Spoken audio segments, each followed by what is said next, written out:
SimSystem, c'est un salon incontournable pour être visible sur le marché des musées. On travaille déjà dans les musées en fait, pour la gestion des dossiers d'œuvres et des archives, pour le musée du Quai Branly et le MUSEM. Le principe, c'est qu'il peut, avec le même logiciel, vous permettre de mettre en ligne votre inventaire sur un téléphone, sur un ordinateur, sur une tablette ou même une grosse table comme celle-ci.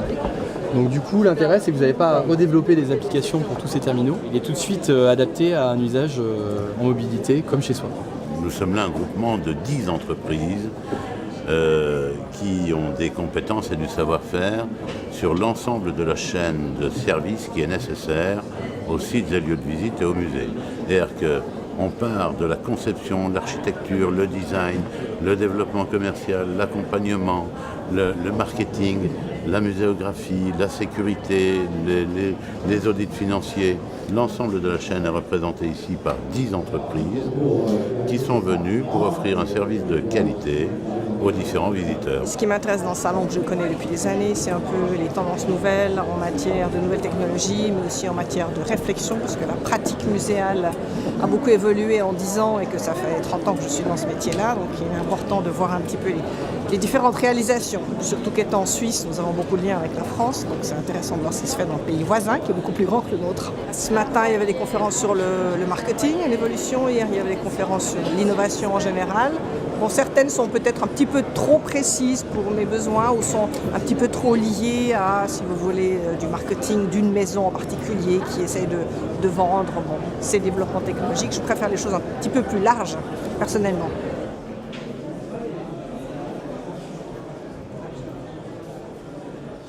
Pourquoi sommes-nous ici avec ce projet qui met en œuvre, en scène, 3 institutions, 3 musées, 4 collections. À savoir le musée cantonal des Beaux-Arts qui doit ouvrir en 2016, puis le musée de la photographie, le musée de l'Élysée et le MUDAC, le musée du design de la ville. Nous sommes venus à SimSystem pour proposer une information sur le projet de plateforme pôle muséal au cœur de la ville puisque ce site jouxte les voies de CFF. C'est donc pour le moment un terrain industriel qui n'est pas ouvert au public et au cœur de la ville même, le public va pouvoir se réapproprier des lieux à bon terme et puis nous espérons susciter de l'enthousiasme, créer l'envie. Nous faisons des jeux in situ, de découverte des expositions, des châteaux sur smartphone et sur tablette. Donc ça peut prendre la forme d'une chasse au trésor, d'un jeu de piste, d'une enquête, d'un jeu de rôle, des jeux qui peuvent être scénarisés ou ne pas être scénarisés pour découvrir un site, un patrimoine ou une exposition. Nous sommes présents au SimSystem parce qu'aujourd'hui nous avons énormément de références sur les territoires, sur les références musées. Nous avons noté une demande forte sur cette approche-là du jeu pour les publics familles, pour les publics jeunes et aussi pour les publics adultes. Nous avons aujourd'hui comme référence le château de Versailles, la Corderie royale avec le ministère de la Culture et de la Communication dans le cadre de l'appel à projet de services numériques culturels innovants. Donc on a vraiment vu une acceptation par le public, un besoin au niveau du musée, donc ce qui explique notre présence cette année au SITEM. C'est avant tout l'atelier qui a réalisé les facsimilés de l'ASCO, l'ASCO 3, l'exposition itinérante, donc une exposition qui est en route en ce moment pour Chicago. Nous réalisons actuellement des éléments de scénographie de l'ASCO 4. C'est un salon qui avant tout touche les musées, donc bien sûr des clients potentiels pour notre activité. Et aussi le site et le lieu, bien sûr. Et en tout dernier, la réputation du salon. On est spécialisé dans la 3D relief depuis 2001. Depuis quelques années, bien, le secteur des musées s'ouvre aux nouvelles technologies, à l'audiovisuel, pour rendre un peu plus dynamique les lieux de culture. Donc nous, ça fait pas mal de temps qu'on réfléchissait à faire SimSystem. L'année dernière, il y a un concours de circonstances qui a fait qu'on ne l'a pas fait, on devait le faire, mais on ne l'a pas fait. Nos amis et partenaires de Pepsen Color qui, eux, font de la technologie en fait, de diffusion, c'est-à-dire qu'on va produire le contenu qu'on va mettre dans des écrans. Et ces écrans, ça peut être les écrans de Pepsen Color. Eux avaient fait le SimSystem l'année dernière déjà. Ils nous ont dit que c'était très bien. Donc on s'est dit, ça tombe bien. Donc cette année, on va s'associer, on va y aller ensemble. Et nous, on va présenter le contenu et eux, le contenu. Et voilà. Je suis venu au salon SimSystem dans le cadre du maintien de l'emploi des personnes handicapées. Et donc comme j'estime que tout ce qui est musée sont un peu plus en avance que les entreprises, les salons comme le SimSystem vont pouvoir nous aider un peu mieux à appréhender la loi de 2015. On sort d'une conférence sur l'accessibilité justement du cadre bâti donc pour les personnes handicapées qui était très intéressante. On a vu également des entreprises qui font des plans, les plans 3D ou les plans tactiles.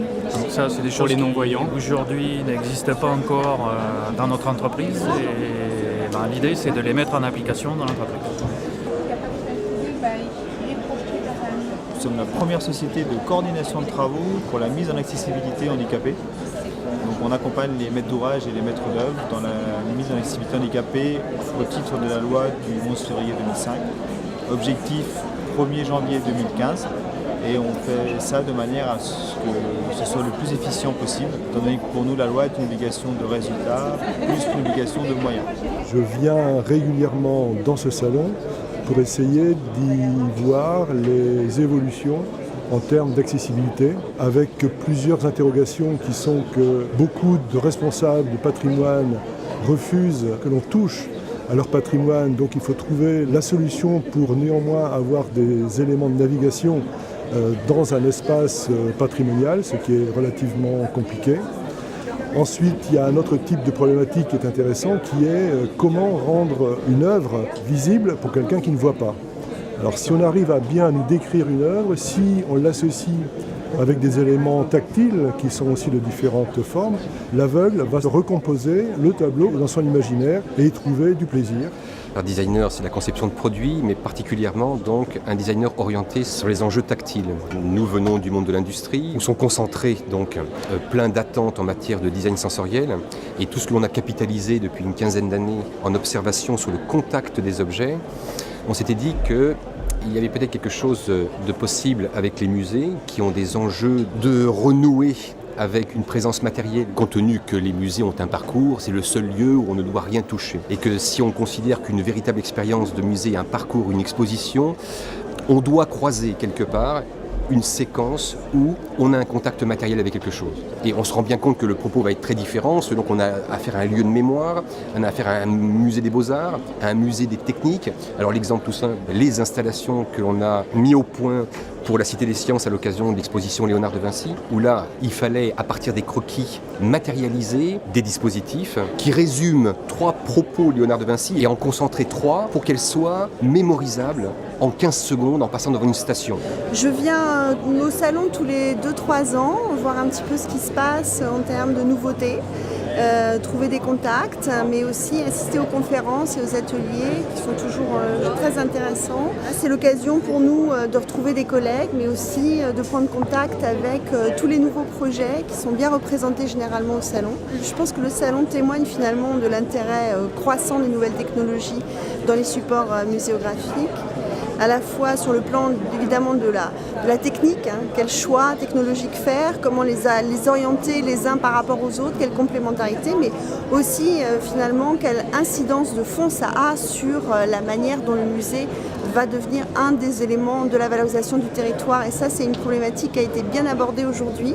On voit bien que c'est ça la vraie question de demain.